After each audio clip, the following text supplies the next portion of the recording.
I'm calling it a project because it becomes so complex as to what is it? What are we doing? So what turned out to be just a coffee table book is now a digital edition, so you can get it over the internet.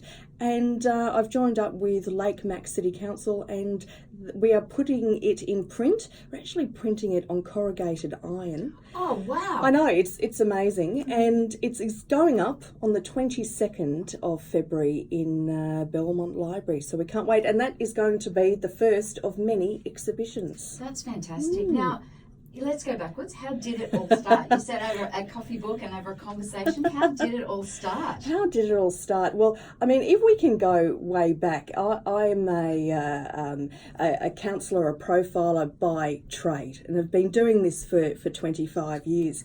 I actually started my career as a counsellor as a rapist profiler. Wow. Yes, back in Canberra with the Bureau of Criminology.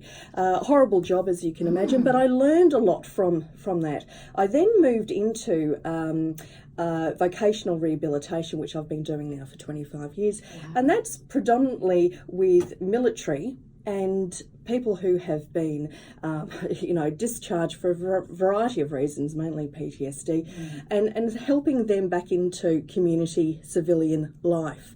And a lot of those guys, predominantly, are hard nuts to crack, hard nuts, and often for security reasons couldn't tell you why, where their trauma had come from, how they were dealing with it, how they had dealt with it, how the organisation had dealt with it. So how do you deal with that as a trauma specialist, assisting people when they can't talk about it?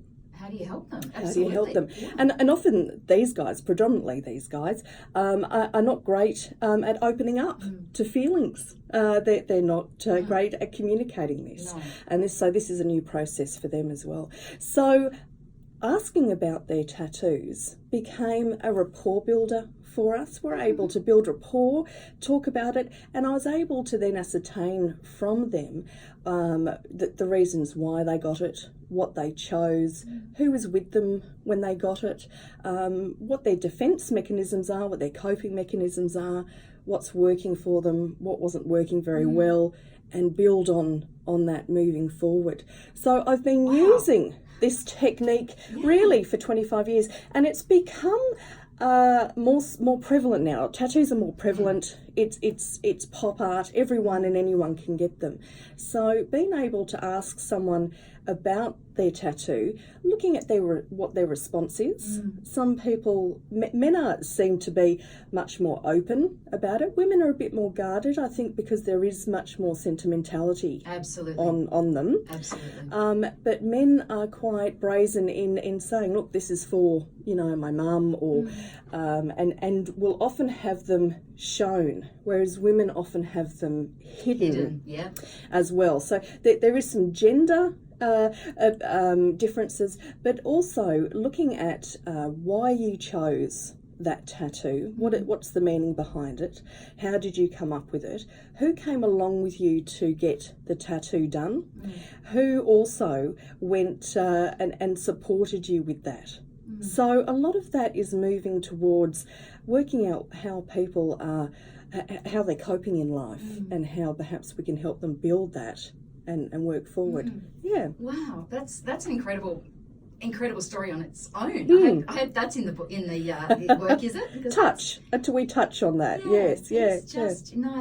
That's just incredible, because you as you say, you can't talk about what the mission was that they've got the PTSD. So that's amazing. And look, as we were talking about earlier, I think I mentioned it with Dunksy earlier, I'm 44. No, I'm not, I'm 45. I got my tattoo put on when I was 44. I'd had a tough last 3 or 4 years, and I really wanted to signify that I was coming out of the darkness. Yes. Is the best way to describe it, that I was coming back out. And so as I said to you, I've got one on my wrist that says faith, hope and unity. And again, that's very personal to me. That's what it's all about. And I know I showed you the one on my back, which is a butterfly. Yes. And it has a ribbon in the middle of it. Beautiful. And it has it's a turquoisey colour. And it's not for ovarian cancer. The turquoise actually represents my daughter. That's her Beautiful. favourite colour. Yes. So, you know, like there's all of those things in it, and you know, underneath it has vulnerability as strength, and that it means a lot to me. And as I said, I never in a million years would have dreamt, you know, the corporate Tracy, there's no way I would have had Absolutely. a tattoo. Absolutely. Well, you couldn't get a job. No, you if you had a tattoo. And I wouldn't have employed Yes. somebody who had a tattoo. Yeah, You know, like exactly. that's the thing. It's is society's views changing? Oh, absolutely. We're becoming much more open to tattoos, but also as you're connecting with the meaning behind those tattoos. And that's what we're really looking at and exploring. In this project, we're actually just looking at women. There will be some subsequent projects because it's also a very interesting area looking at women who are using tattoos to cover up scars, and men as well. So there's a huge movement in the breast cancer world of having tattoos to cover up mastectomy scars. They are amazing. Are there beautiful. Is some incredible pieces of artwork. Yes. So people get tattoos for a number of reasons. The main ones are to celebrate moving on, which sounds like you had bought that. Another one is for commemorative reasons. They're remembering someone who has died. That's predominantly it. And then there are the fun ones, and they often can pigeonhole us into what kind of personality we have. Are we a reminiscent person in wanting to remember people that have passed? Are we someone who needs that motivation to see that a relationship has or a time in their life they're moving on from that and they're celebrating that? Or is it for a bit of fun that we decorate ourselves? So people use it in different ways, which is a really interesting way to then analyse their personality.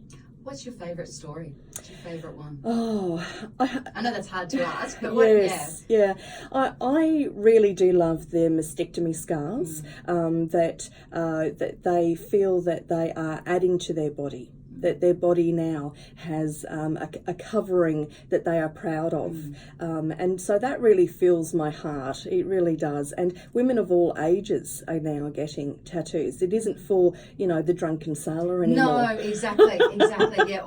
Or the drunken 18-year-old. I hear you. Yeah. Absolutely. They still are, and those tattoos still exist, and they're also fun to delve into.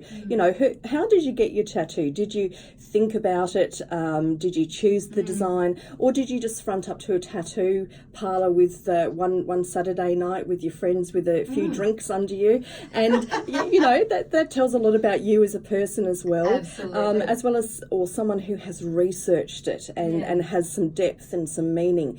Are you showing it? Are you not showing it? These are all very interesting, and we can then look back at what kind of personality you had at that time of the tattoo, because often, and I do hear this a lot, because we have a question in our project, what advice would you give to anyone? and a lot of that is don't ever put someone's name. Yes, absolutely. Research the design. If your tattoo has meaning to it and you don't want to have to tell that story constantly, don't put it somewhere prominent. Yes, exactly. That's important. If you don't want to talk about, that it's a gorgeous tattoo, it's an angel, it's for a baby that I lost, and you don't want to have to continually tell that story, don't put it on your forearm. So there's a lot of interesting advice, but for the most part, people don't regret their tattoos, which is lovely to know. Yeah, no, I don't. Well, listen, thank you so much for joining us. We are 5 minutes to midday, so thank you so much. I'll get everything up onto our Facebook page. That'd be wonderful. When can people head along? 22nd of Feb? 22nd of Feb, but you can still contribute. If you do have a tattoo, or you know of a woman who has a tattoo, get on to BodyCreated. Is that why you asked me if I was willing to share my dish? Yes. That just clicked with me then. We do have a celebrity section, Tracy. I'm not a celebrity. But you can get onto our Facebook page, which is Created Body, a woman's narrative, and we can have get you up there. I love it. Look, congratulations. It is wonderful. Thanks for having us. That was Martine Patterson, and yes, it is incredible, her exhibition. Get on and have a look at the Facebook page. Well, that's me for another week.